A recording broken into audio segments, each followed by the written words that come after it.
पर्व छठ सबसे पहले सब केहू के छठ पूजा की ढेर सारी शुभकामनाएं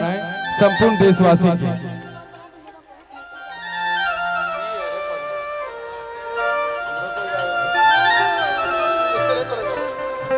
की का चाहे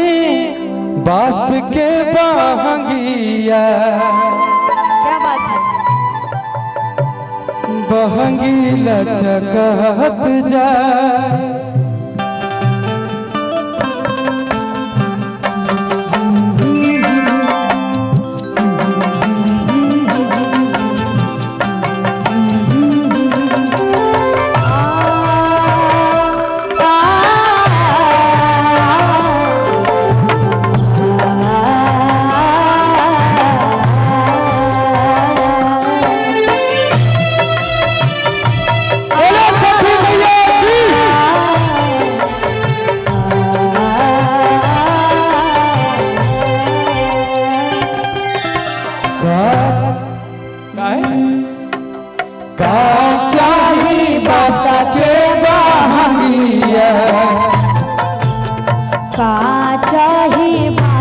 के बहंगिया बहंगी लचकता जाए बहंगी लचकता जाए मार बौरे सुगवा धनुक से मार बौरे सुगवा धनुक से सुगा गिरे मुरझा सुगा गिरे मुरझा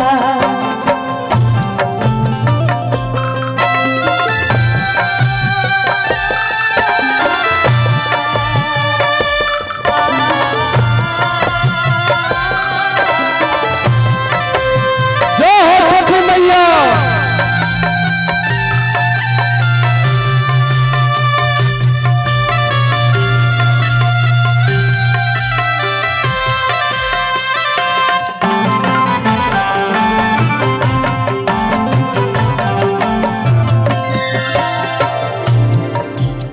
फल फल हरिया से भरल बा दौरावा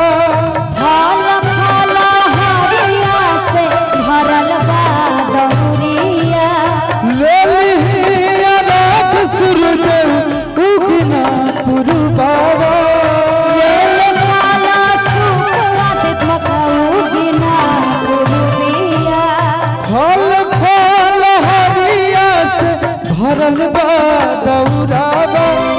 ले लिहिया रात सूरज उगना पुरबावा कहा चाहे बास के बहंगिया कहा चाहे बास के बहंगिया बहंगी लचकत जा बहंगी लचकता जाए बाट जे पूछेला बटोहिया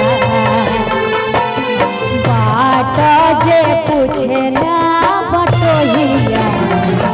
बहंगी के करा के जा छठी मैया बहंगी के करा के जा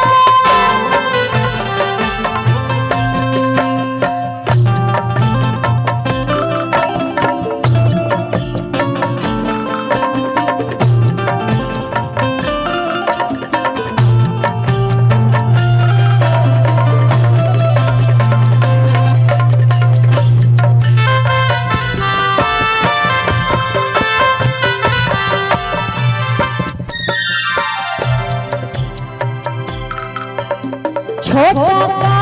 बलकवा के माई रक्षा करी है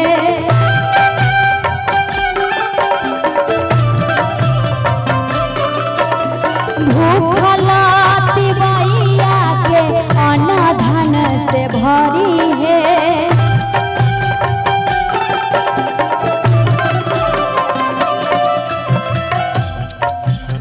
यानरा हौरे बातहिया आन्हरा हौरे छठी माई के जाए बहंगी छठी माई के जाए का चाही बस के बहंगिया का चाही बस के बहंगिया बहंगी लचकाता जाए बहंगी लचकाता जाए बहंगी लचकाता जाए बहंगी लचकाता जाए बहंगी लचकाता जाए बहंगी लचकाता जाए बहंगी लचकाता जाए।